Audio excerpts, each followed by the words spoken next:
할렐루야. 우리 주님이 우리 삶 가운데 선하심으로 인도해 주시고 지켜 주실 줄로 믿습니다. 그 주님의 말씀 가운데 우리가 다시 한번 힘을 얻고 또 우리가 무엇을 해야 될지를 찾는 시간이 되기를 바랍니다. 우리 하나님의 말씀 보도록 하겠습니다. 하나님의 말씀은 누가복음 11장 5절부터 8절까지 있는 말씀입니다. 누가복음 11장 5절부터 8절까지 있는 말씀, 우리 한 목소리로 함께 봉독드리도록 하겠습니다. 또 이르시되 너희 중에 누가 벗이 있는데 밤중에 그에게 가서 말하기를 벗이여 떡 세 덩이를 내게 구워달라.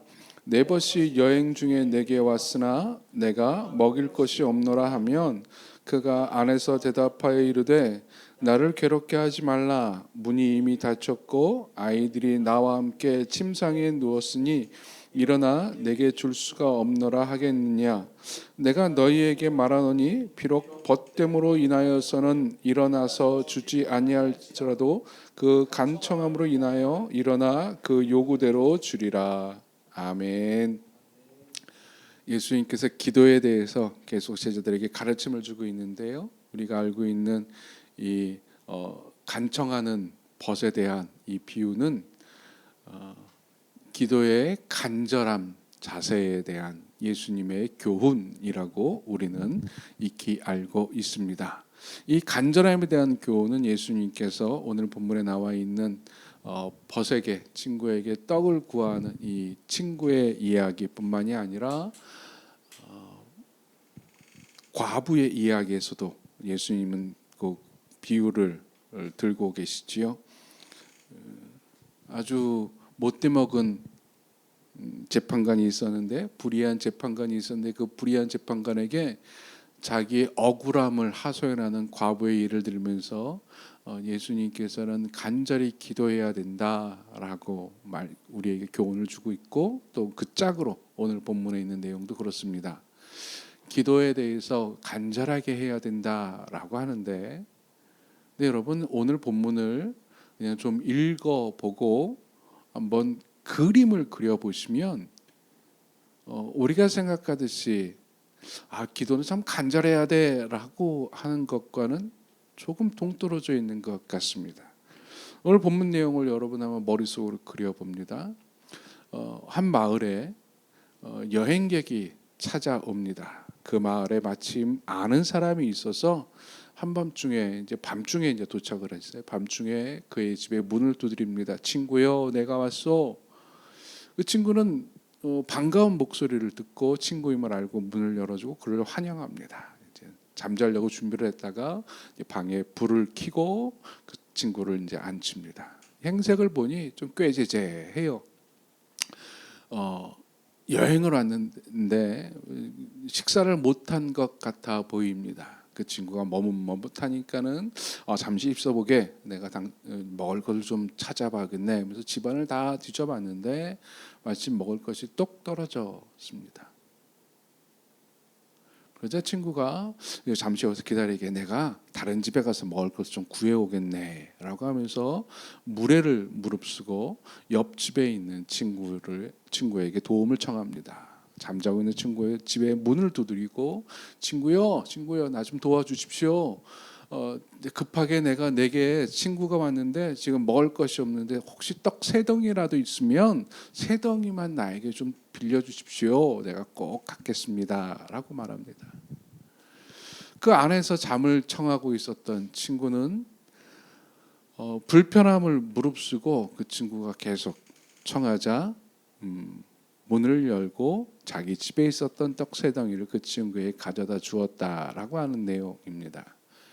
이 간절함에 대해서 예수님께서 말씀을 하셨는데요. 여러분, 간절해 보입니까? 지금 내용이? 여러분, 만약에 문을 두드리고 먹을 것을 구하는 친구라고 여러분이 가정을 해봅시다. 한밤중에 여행하던 친구가 집에 찾아왔어요. 몰골이 말이 아니었지만 한밤중이었고, 그렇게 배가 고픈, 내가 배가 고픈 거 아니잖아요. 그 친구가 배가 고픈 거예요? 그 친구가 밥을 못 먹은 거예요? 그럼 여러분 그게 막 가슴에 확 와 닿습니까? 여러분 내가 아픈 거하고 이웃이 아픈 거하고 물론 마음이 아프고 간절하지만 내가 아픈 것보다 간절합니까? 아니죠. 만약에 예수님께서 기도가 진짜 간절해야 된다라고 말씀을 하셨고 그 간절함에 대해서 구구절절 너는 이 정도 간절해야 돼라고 비유를 드신다면 이렇게 비유를 바꾸면 어떨까요? 마을에 사는 그 친구가 그 사람이 가족이 있는데 그날 일을 하지 못해서 먹을 양식을 구하지를 못했어요. 그래서 그날 저녁에 아무것도 먹지 못하고 잠자리에 듭니다. 근데 아이들이 너무 배가 고파서 칭얼칭얼대고 잠을 제대로 자지를 못해요. 칭얼대고 울고 있는 아이들의 모습을 보고 그 아비가 마음이 동합니다. 비록 한밤중이고 무례한 건 알지만 잠자지 못하고 배고파 울고 있는 아이들을 위해서 옆집의 문을 두드립니다. 이게 더 간절하지 않을까요? 친구가 배가 고픈 것보다 내가 배고픈 것보다 자녀가 배가 고팠다라고 했으면은 이 간절함이 아마 배가 돼서 맞아 이렇게 간절해야 돼 이런 마음이어야 돼라고 아마 생각을 했을 거예요. 그리고 만약에 여러분 빌려달라고 하는 것이 간절하게 구하는 것이 떡 세 덩이에요. 떡 세 덩이. 만약에 떡 세 덩이가 아니라 임금에게 돈을 꾸었던 신하처럼 한 달란트라도 100데나리온이라도 당장 돈이 없어서 급하다면 그렇죠 여러분? 급한 게 뭡니까? 여러분 먹을 것이 급합니까? 돈이 급합니까? 여러분 생활에 먹을 것은 며칠 독한 마음으로 참을 수 있어요. 근데 돈이 없다면 당장 쓸 돈이 없다면 당장 필요한 돈이 없다면 어떡합니까? 물불 안 가리죠. 여러분 사채 쓰는 사람들이 먹을 것이 없어 사채 씁니까? 돈이 없어 사채 쓰는 겁니다. 그렇죠? 만약에 예수님께서 이 간절함에 대해서 강조를 하신 거라면 이렇게 이야기했으면 오히려 제자들에게 청중들에게 더 이렇게 마음에 와닿고 맞아 이런 심정이면 이렇게 간절할 수 있을 거야라고 생각을 했을 겁니다. 근데 오늘 본문은 그것이 아니에요. 오늘 보면 그렇게 간절한 것 같지 않아요. 근데 예수님께서 이 비유를 통해서 우리에게 말씀하고 있는 겁니다. 이 친구는 떡 세 덩이를 구하기 위해서 한밤중에 염치불 구하고 무례를 무릅쓰고 옆집의 문을 두드립니다. 당시에는요 이스라엘 시골집은 평범한 사람의 집은 단칸방 원룸이었습니다. 그냥 원룸에 온 가족들이 다 함께 머물고 숙식을 하고 한 켠에 부엌이 있고 그 한켠에 침실이 있고 거실이 있고 그런 구조였어요. 그래서 불을 끄면 당시에는 등이 있는 것 함부로 등불 켜지 못합니다. 불을 다 꺼요. 그리고 창문도 보온을 위해서 창문도 위쪽에 있습니다. 창문도 하나만 있는 거예요. 깜깜하죠. 그래서 보통 해가 지고 이제 등불이 꺼지면 그 집은 건들면 안 되는 집이에요. 왜? 불편하니까.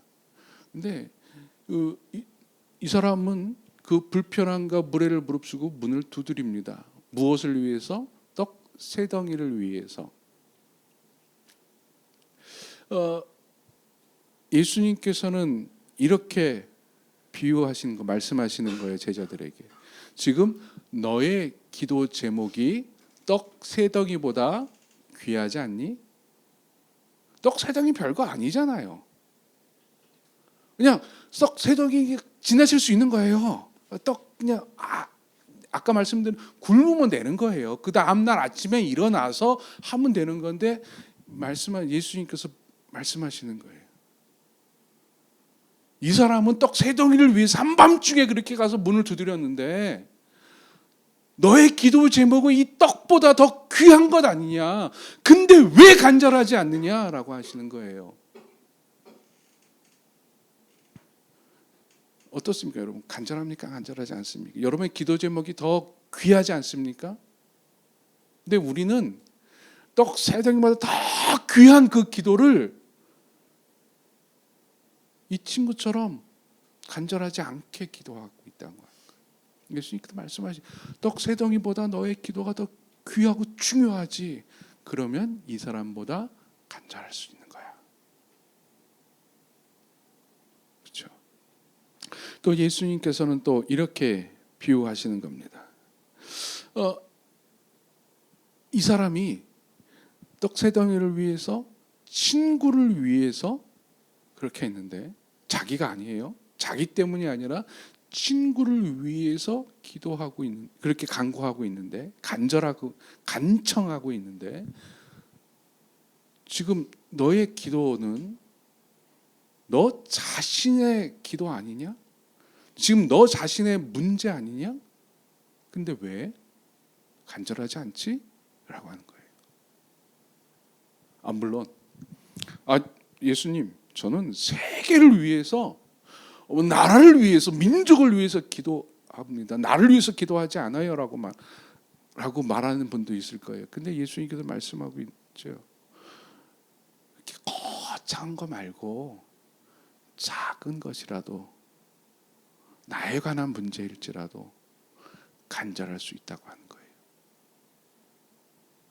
여러분이 간절함으로 하나님께 기도할 수 있기를 바랍니다. 여러분의 기도는 떡보다 중요해요. 여러분의 기도는, 여러분이 어떤 기도 제목을 가지고 하나님께 간구하던 여러분의 삶의 문제는, 지금 나의 삶의 문제는 이 떡보다 더 귀하잖아요. 그리고 나의 문제잖아요. 친구의 문제도 아니고 이웃의 문제도 아니고 나의 문제잖아요. 그러니 간절하게 기도하라는 겁니다.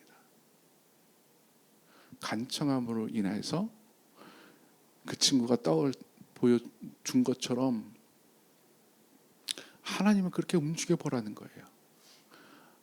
여러분, 이걸 잘못 해석하면 안 됩니다. 내가 간절히 기도해야 하나님이 내 간절함을 보고 들어주실 거야가 아니에요.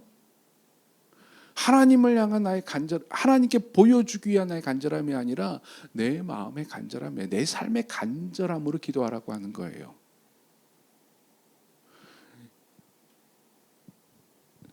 이 간절함의 기도는 그러면 어떻게 하는 것인가? 어떻게 하면 이 간절함의 기도가 나올 수 있는가? 첫 번째로는 마음이 있어야 됩니다. 문을 두드렸던 이 친구는, 떡 달라고 말했던 이 친구는 자기에게 찾아온 친구에게 저녁을 제공해 주고 싶었어요. 마음이 있었어요. 필요가 있었던 거죠. 떡이 지금 꼭 필요해. 떡이 지금 꼭 필요해. 근데 여러분, 우리의 간절한 기도를 막는 것 중에 하나가 이 마음이에요. 핑곗거리를 만들어요.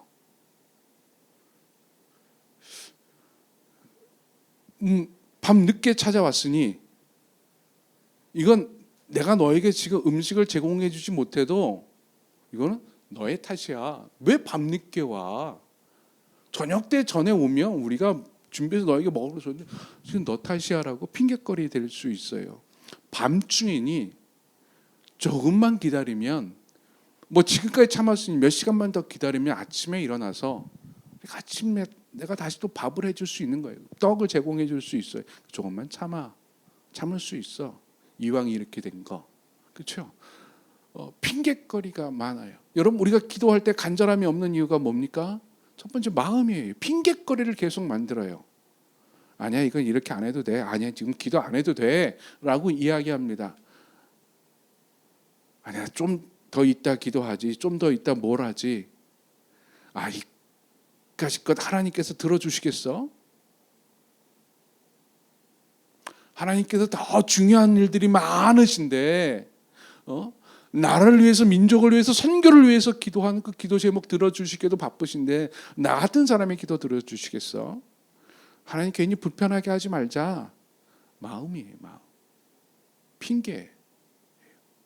간절하기 위해서는 마음이 필요합니다. 이것이 꼭 필요하다는 거예요. 내가 지금 하나님께 간구하는 이 간구의 제목이 꼭 하나님 귀에 들려줘야 되고 하나님께서 꼭 들으셔야 된다고 하는 간절함이 있어야 돼요. 지금 이것이 꼭 필요하다는 생각이 있어야 되는 거예요. 그래야지 간절함이 나옵니다. 두 번째는요, 염치가 없어야 돼요. 한밤중에 친구 집에 문을 두드립니다. 아까 말씀드렸듯이 밤에는 불이 꺼지면 그 집은 자는 거예요. 그 집은 이제 소위 말해서 이제 건들면 안 되는 거예요. 예의상. 근데 이 친구는 염치불고하고 문을 두드립니다. 도와달라고. 먹을 것 좀 달라고 문을 두드립니다. 근데 우리는 종종 기도할 때 자꾸만 염치를 챙겨요. 민망하고 다른 사람 눈치도 봅니다. 내가 이렇게 기도하면 하나님께서 민망해하지 않으시려나? 내가 이렇게 기도하는데 다른 사람들이 나를 어떻게 볼까? 내가 콧물 흘리면 다른 사람들이 나를 어떻게 볼까? 제가 어렸을 때 하나님 처음으로 기도원에 가서 기도할 때입니다. 하나님께서 그때 이제 은혜를 주셔갖고 이제 회개의 영을 주셔갖고 하나님께 회개하는데 막 회개하다가 갑자기 이런 생각이 들어요. 그때 막 회개하다 보니까 눈물 흘리고 콧물 흘리고 이제 기도 시간이 다 끝났음에도 불구하고 멈추지 못하고 계속 눈물 흘리고 뭐 콧물 흘리고 있었어요. 사람들이 막 지나가는 게 들려요. 소리가 막 기도하다 보니까 일어나서 이제 뒤에 가서 웅성웅성대고 밥 먹자는 소리 막 들려요. 그런데 막 기도하는데 처음에는 막 간절하게 내 죄를 회개하니까 지금까지 있었던 나의 모든 죄가 다 생각이 나니까 기도하다 갑자기 이런 게 퍼뜩 뜨는 거예요. 사람들이 나를 어떻게 볼까? 민망한데 신기하게요. 그때부터 눈물이 멈춰져요. 그때부터 마음이 차가워져요. 간절함이 사라져요. 그리고 그게 낮 집회였었는데 저녁 집회 때 하나님께서 다시 마음을 주셔갖고 또 기도하는데 하나님께서 요구하셨던 것이 염치 보지 말라는 거예요. 다른 눈치 보지 말라고 하는 거예요. 또 눈물 흘리고 기도하고 콧물을 흘리면서 기도하고 막 그랬었던 기억이 있습니다. 근데 사람들은 자꾸만 눈치도 보고 염치를 챙기려고 그래요. 야, 내가 이런 사람인데 예전에 서울의 강남에 한 교회 유명한 큰 교회가 있었는데요. 어떤 분이 시골에서 신앙생활 하시던 분이 서울에 자녀 집에 놀러 가서 자녀 집에 있다가 새벽 기도를 갔대요. 그 강남의 한 교회 새벽 기도 가갖고 이제 새벽 예배 마치고 이제 새벽 예배 마치면 이제 기도 시간이 있잖아. 새벽 기도회니까 기도를 하는데 이제 그분은 이제 시골에서 배웠듯이 하나님께 이제 좀 통성으로 소리를 좀 내서 하나님께 막 기도하고 있었대요. 막 기도하고 찬양도 부르는데 갑자기 어떤 분이 찾아와서 이렇게 두드리더래요. 이렇게 쳐다보니까는 기도는 그렇게 하는 거 아닙니다. 묵상으로 하는 거예요. 창피하게. 그렇게 기도하시려면은 다른 데 가서 하세요. 라고 하더래요. 이분 민망해서 그냥 나왔대요. 강남에 한번 큰 교회, 유명한 교회라도 그 교회는 이미 간절함이 사라졌던 거예요. 새벽에 체면 챙겨야 됐던 거예요. 여러분 혹시 이 체면 때문에 간절함이 사라지지 않습니까? 체면 때문에, 이 염치 때문에 망한 사람이 있지요. 중국의 항우라고 하는 초나라 왕 이야기입니다. 당시 처음 중국을 통일했었던 진나라가 망하고 나서 패권을 차지하기 위해서 여러 군웅들이 할거합니다. 근데 유명한 가장 세력이 컸던 자가 초나라의 항우라는 자였습니다. 초나라의 항우는 주변의 여러 제후들을 복속시키고 전쟁에서 승리하고 승승장구 진나라 수도까지 다 점령을 합니다. 그때 그 옆에 있었던 한나라 유방이 항우 밑에 있다가 반기를 들고 서로 이제 두 세력이 대립을 하지요. 대립을 하다가 결국 마지막 전투에서 한나라 유방이 이깁니다. 초나라 항우는 그때 처음 진 거예요. 크게는 졌어요. 크게는 졌는데 처음 졌어요. 저갖고 막 도망을 갑니다. 해야에서 싸우다가 이제 점점 저 밑으로 강가로 막 도망을 가다가 폐하에서 이제 후퇴를 하는데 초나라 항우가 있었던 처음 섰던 근거지는 강동이라고 하는 지금 뭐 상해 그쪽 지방입니다. 되게 윤택한 땅이에요. 가장 부유한 땅이라고 불려지는 곳들입니다. 그곳에서 부하들이 찾아와서 이야기합니다. 찾아오고 또 다른 부하들이 지금 강을 건너서 다시 우리 강동으로 후퇴하십시오. 지금 한 번 줬는데 다시 전열을 정비해서 다시 치고 나가면 우리 강동에 아직 우리 세력이 남아 있으니 치고 나가면 장군님 우리 다 분명히 다시 일어설 수 있습니다. 재기할 수 있습니다. 가시지요라고 권유를 합니다. 가자고. 근데 항우가 사나이가 면이 있지. 어떻게 도망을 가? 내가 항우인데. 염치 때문에, 명예 때문에 그거를 거절해요. 아니야, 난 여기서 싸우다 죽을 거야. 그러다 싸우다가 결국 자결합니다. 중국의 역사가 바뀌죠. 그래서 한나라가 들어서는 겁니다. 여러분, 우리가 기도가 그래요. 기도가 막 하나님께 간절하게 이 기도 제목 하나님 간절하게 무릎 꿇고 금식하며 기도하려 그러다가 이게 뭐 그 정도 할 건가라고 하는 핑계와 함께 부끄러움이 앞서는 거예요.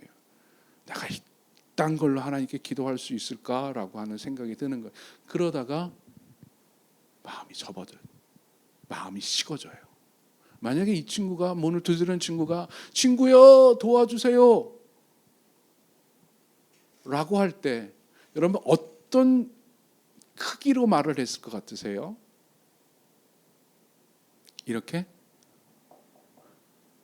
친구 자고 있나? 이렇게 얘기했을까요? 한 번 이렇게 친구 먹을 것 좀 줘. 아무 소리 없네. 그냥 가야겠다. 이러면 이 친구가 일어나서 떡을 줬을까요?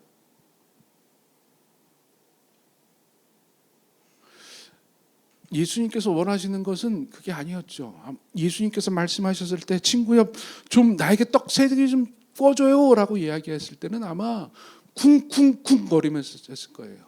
혹시 자고 있나 깨웠을 거예요. 친구 자고 있나? 좀 일어나봐. 나 좀 떡 좀 줘. 좀 이야기했을 거예요. 민망하지만 다른 동네 사람들이 자다가 벌떡 일어났을 수도 있었겠지만 이 사람은 지금 내 집에 찾아온 친구에게 떡을 주고 싶은 마음이 간절했던 거예요. 떡을 줘야 된다는 생각뿐이었던 거예요. 여러분 이 생각만 있어야 돼요. 하나님께서 내 기도를 들어주셔야 된다는 생각만 있어야 되는 거예요. 그래야지 간절함이 생기는 거예요. 여러분 염치 버리세요. 염치 챙기다가 아무것도 얻지 못합니다. 세 번째 간절한 기도는요. 하나님에 대한 신뢰입니다. 하나님만이 이 문제를 해결해 줄 수 있다라고 하는 생각이 있어야 돼요. 이 친구의 집에는 분명히 떡 3덩이가 남아 있을 것이고 내가 두드리면 이 친구가 내게 필요한 떡을 줄 수 있을 거야라고 하는 확신이 있지 않고서는 확신보다는 꼭 이 친구에게 매달려야지만 된다고 생각이 있지 않고서는 이 친구 집에 찾아가서 문을 두드리지 못했을 거예요. 두드리려다가 없을까? 이 친구 집도 떡이 없을까? 그럼 두드리다가 멈칫할 거예요. 다른 집에도 혹시 있지 않을까? 다른 방법이 찾아봐야 되지 않을까? 혹시 집에 가서 막 뒤지다 보면 밀가루가 나오지 않을까? 그러면은 이렇게 간절하게 구하지 못했을 거예요. 염치불구하고 문을 두드리지 못했을 거예요. 근데 이 친구의 마음은 딱 하나였어요. 이 친구만이 지금 나에게 떡을 줄 수 있어라고 하는 거예요. 우리가 하나님께 간절하게 기도할 수 있는 이유는 바로 거기에 있어요. 하나님만이 내 문제를 해결해 줄 수 있어라고 하는 겁니다. 하나님만이 지금 내 삶의 문제 가운데, 이 기도 가운데 응답해 줄 수 있어라고 하는 겁니다. 그 마음이 있어야 돼요. 그래야지 간절해질 수 있습니다. 여러분의 기도 제목이 떡 세 덩이보다 중하지요. 귀하지요. 그리고 이것이 꼭 필요하지요. 응답이 꼭 필요하지요. 그럼 염치를 버리시고 그 문제는, 이 기도는 하나님만이 해결해 줄 수 있습니다. 아니, 하나님만이 이 문제를 해결해 줄 수밖에 없어 라고 하는 마음으로 하나님께 나아가십시오. 구하십시오. 그 예수님께서는 이렇게 말씀하시는 거예요. 그 이후에, 자, 이 친구가 떡을 줬어. 근데 벗으로서도 아니고 그냥 이 친구가 너무 귀찮게 해서 막 문 두드리고 간청해서 그냥 그 마음에 자기 체면도 있고, 이웃이 다른 이유도 들으니까 자기 체면도 있고, 이 친구 간청해서 그냥 불쌍한 마음으로 떡을 줬다라고 이야기해요. 그러면서 이렇게 말씀하십니다. 그 이후에는 하나님은 이 친구보다 어떤 분일까? 이 친구 같은 사람일까? 아니에요. 하나님은 이 친구보다 훨씬 더 좋은 분이라고 하는 거예요. 아니요, 그 이후에 보면 다음 시간에 말씀드리겠지만 하나님은 우리의 아버지 되시는 분이라고 하는 거예요. 하나님은 그런 분이니 하나님을 신뢰하라는 거예요. 기도의 대상을 신뢰하라고 하는 겁니다. 내 마음에 기도의 대상이 된 신뢰가 없으면 간절한 기도가 나오지 않아요. 기도의 대상에 대한 신뢰. 기도는 하나님에 대한 신뢰로부터 시작이 됩니다. 그 신뢰로 기도할 수 있기를 바랍니다. 복음이 전해질 때까지 증인된 삶을 결코 쉬지 않으리. 땅끝까지 복음이 전해질 때까지